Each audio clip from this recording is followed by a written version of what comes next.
The smile in the window. It was the middle of July when Sarma family moved into the old house near the edge of the town.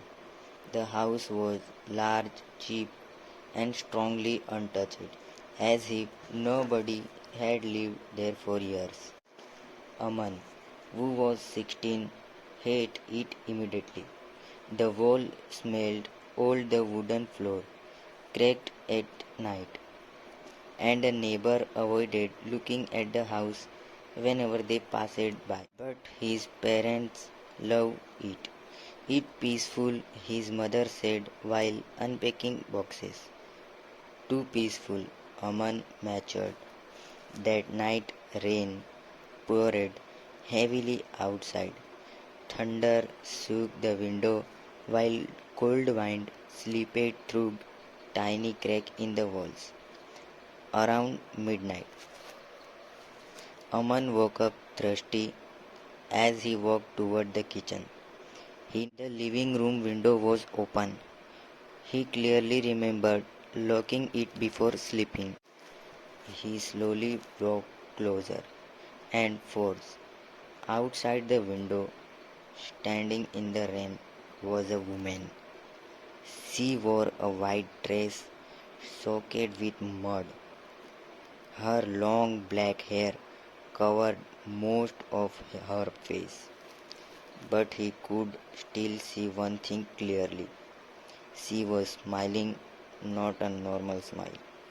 A wide, unnatural smile, scratching almost ear to ear. Aman stumbled backward in fear. The woman didn't move, didn't blink, just stood there smiling directly at him. Then lightning flashed. For 1 second, the yard became bright white, and the woman disappeared.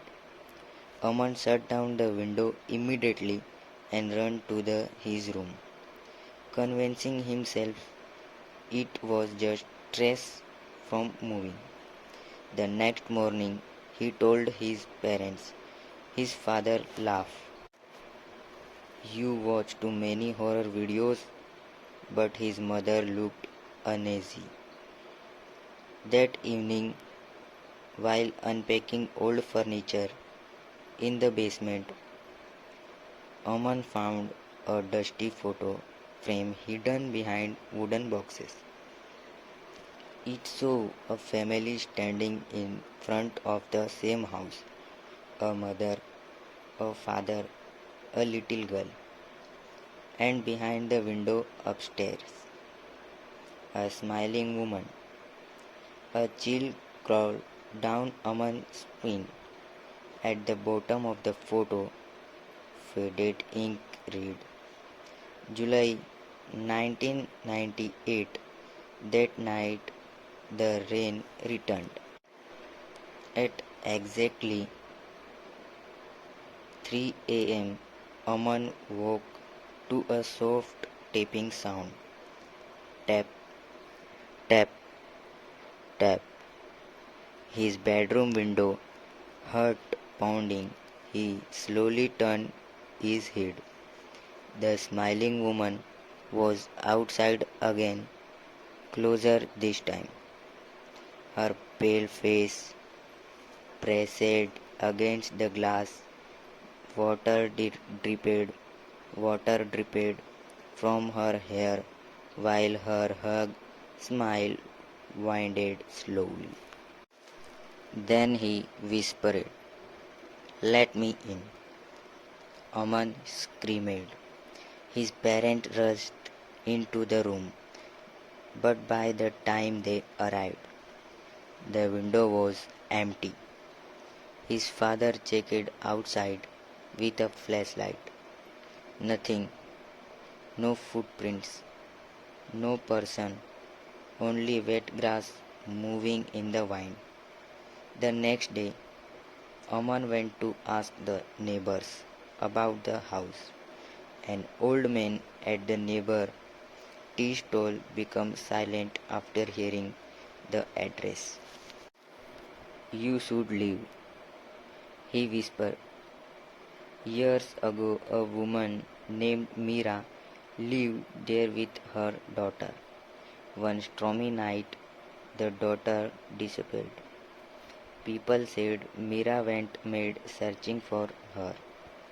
Days after, neighbors saw Mira standing at the upstairs window every night, smiling at strangers. Then, one morning, she was found dead inside the house.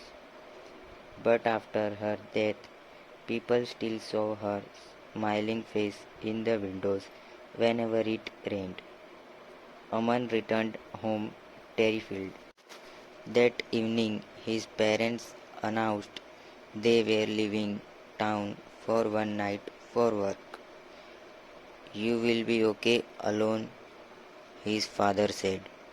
The rain started again after sunset. By 11 p.m., electricity went out. The whole house sank into darkness. Aman locked every door and windows. Then came the tapping, not from one window, from all of them. Tap, tap, tap, tap. He grabbed his phone flashlight and looked around nervously. Every window in the house had someone standing outside. A smiling woman, same white dress, same terrifying grin, dozens of her, watching silently. Aman backed away, shaking. Suddenly, all the tapping stopped. The house became completely silent. Then, from upstairs, he heard footsteps, slow, dragging, coming toward him. But he was alone in the house. The footsteps stopped outside the living room.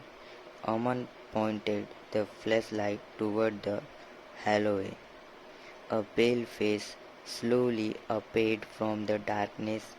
Wet were black eyes, that horrible smile. The woman tilted her head unnaturally and whispered, "You opened the window the first night." The flashlight flickered, then turned off. Aman screamed. Neighbors later reported hearing loud